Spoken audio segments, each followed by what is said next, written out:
सभी बच्चों का स्वागत है। आज मैं आपके लिए क्वेश्चन लेकर आया हूँ बीएड सेकेंड ईयर पेपर 8 पाठ्यक्रम का अर्थ, उद्देश्य, विशेषताएं, महत्ता, उपयोगिता और गुण और दोष। Meaning of curriculum, AIIMS, characteristics, need and importance, merits and demerits. बड़ा ही इम्पोर्टेंट क्वेश्चन है आपके सिलेबस में और लगभग ये टीचिंग सब्जेक्ट में भी मिलेगा आपको। करिकुलम जो शब्द है वो लैटिन भाषा के क्यूरर शब्द से निकला है। करिकुलम शब्द इंग्लिश भाषा का शब्द है जिसका हिंदी में होता है पाठ्यक्रम। लैटिन भाषा के क्यूरर से निकला है और क्यूरर का अर्थ होता है रेस का मैदान, दौड़ का मैदान। अब दौड़ का मैदान क्या? पाठ्यक्रम वो दौड़ का मैदान है जिस पर विद्यार्थी दौड़कर अपने लक्ष्य की प्राप्ति करता है। पाठ्यक्रम शिक्षक के हाथ में वह साधन है जिससे वह अपनी सामग्री, अब मान लो अध्यापक के पास में कोई सामग्री है, उसने वो देनी है। उसका उद्देश्य क्या है? बच्चों का विकास। तो अपने उद्देश्य के अनुसार विद्यालयों में डाल सके।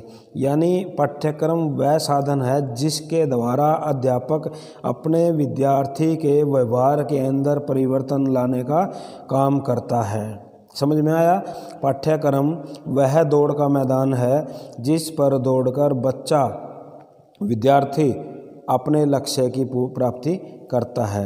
अब इसके क्या उद्देश्य हैं? बड़ा ही आसान है, मतलब समझ में आ जाएंगे।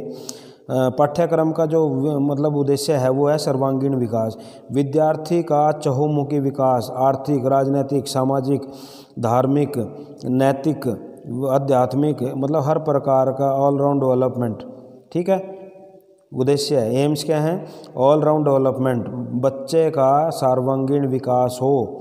सभ्यता एवं संस्कृति, सभ्यता हमारी जो भी कल्चर है, सभ्यता और संस्कृति जो भी हमारे ट्रेडिशंस हैं, जो कल्चर है, जो संस्कृति है, उसका भी विकास हो। अब पीढ़ी दर पीढ़ी ये क्या होता है? ट्रांसफ़र होती चली जाती हैं, तो वो ट्रांसफ़र होती चली जाएं, तो पाठ्यक्रम का ये भी उद्देश्य है। नैतिक विकास, बच्चे का नैतिक विकास हो, मोरल डेवलपमेंट। चारित्रिक विकास, कैरेक्टर बिल्डिंग।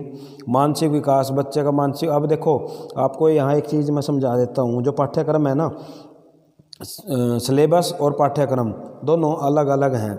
सिलेबस के अंदर तो क्या आता है कि आपका जो रिटन मटेरियल आता है, जो भी आपकी बुक आती है, लेकिन पाठ्यक्रम के अंदर, स्कूल के अंदर जो भी एक्टिविटी होती है, चाहे प्रेयर होती है, चाहे गेम्स होते हैं, जो भी होता है, तो वो सारे के सारे आते हैं। चाहे क्विज है, कोई भी है, कुछ भी कंपटीशन है, तो उससे क्या होगा? बच्चे का मानसिक विकास भी होता है। सृजनात्मक, मेंटल डेवलपमेंट हो गया। सृजनात्मक, क्रिएटिविटी डेवलपमेंट। अब बच्चे की जो क्रिएटिविटी है वो बढ़ेगी। मान लो कोई अगर आपने कंपटीशन कराया, कुछ भी कराया, खोज की प्रवृत्ति बच्चे के अंदर होती है, भावी जीवन के लिए तैयार होता है बच्चा। रुचि का विकास, लोकतांत्रिक भावना का विकास, डेमोक्रेटिक जो भी हमारी वैल्यूज होती हैं, और निरीक्षण शक्तियों का विकास। तो बच्चों, ये हमारे उद्देश्य हैं पाठ्यक्रम के। सर्वांगीण विकास बच्चे का, सभ्यता और संस्कृति, नैतिक विकास, चारित्रिक विकास, मानसिक विकास, सृजनात्मकता विकास, खोज की प्रवृत्ति बच्चों के अंदर लाई जा सके, भावी जीवन के लिए रुचि का विकास, लोकतांत्रिक भावना का विकास और निरीक्षण शक्तियों का विकास।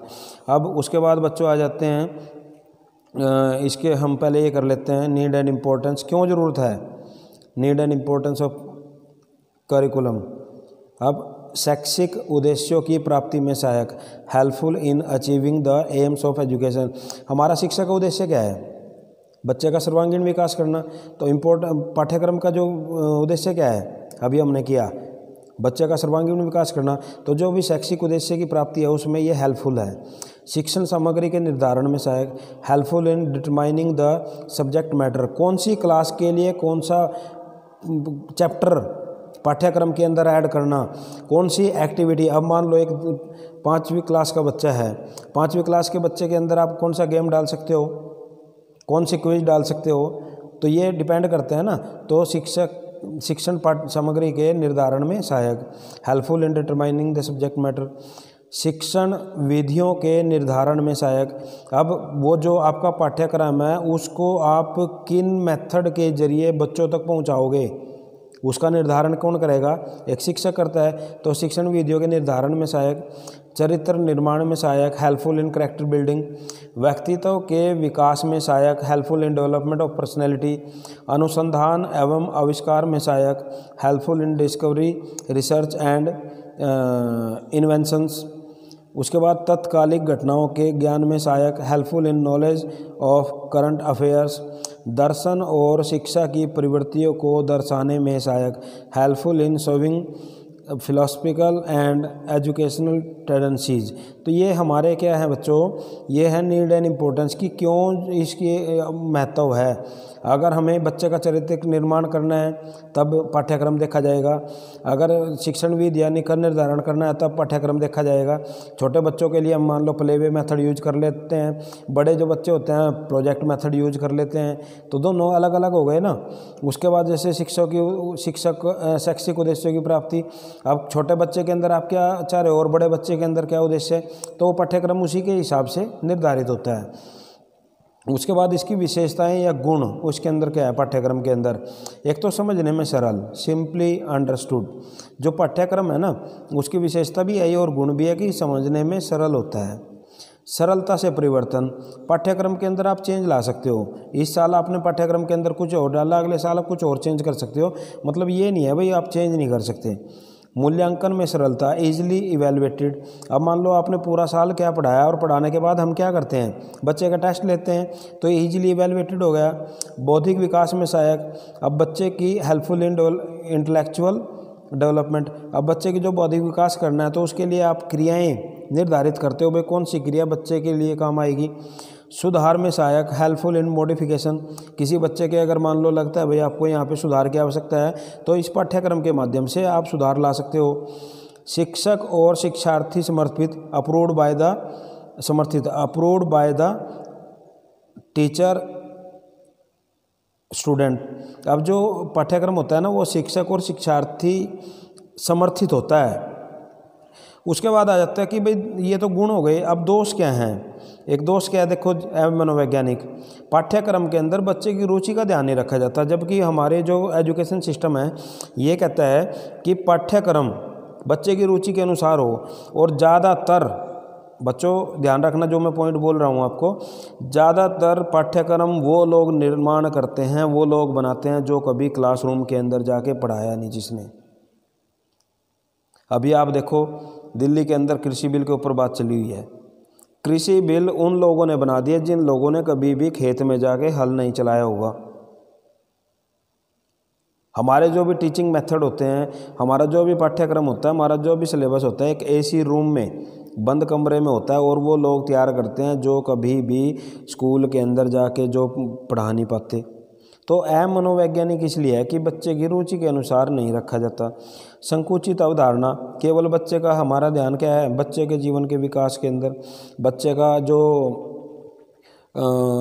एग्ज़ाम से रिलेटेड, बस बच्चे की जो एग्ज़ाम से रिलेटेड बातें हैं केवल उनको वो चीज़ें बताना, भावी जीवन के लिए तैयार, ऐसा मतलब वो ध्यान नहीं रखा जाता।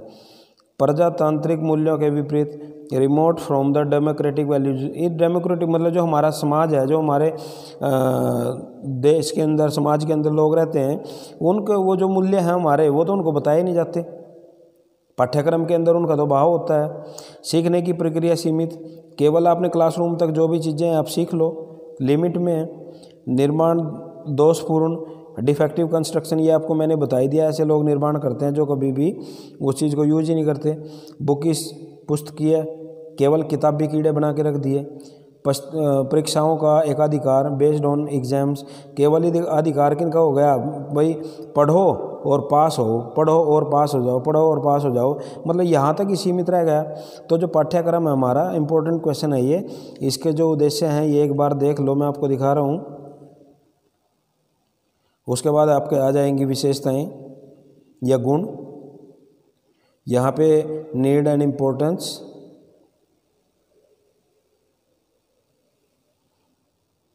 ठीक है, ये हमारे दोष आ गए। बच्चों अगर आपको लगता है कि आपको इन्फॉर्मेशन अच्छी मिल रही है तो मेरी वीडियो को शेयर कर देना। मेरे चैनल को सब्सक्राइब अगर नहीं किया सब्सक्राइब कर लेना, क्योंकि इस पेपर के बाद नेक्स्ट पेपर को मैं उठाने वाला हूँ आपके। लगभग सारे पेपर आपके कराऊंगा। और कमेंट बॉक्स के अंदर लिख दिया करो अगर कोई आपको प्रॉब्लम आती है, उसको दूर करने का प्रयास करूंगा। वीडियो को लाइक कर देना, शेयर कर देना, चैनल को सब्सक्राइब कर लेना। Okay, thank you.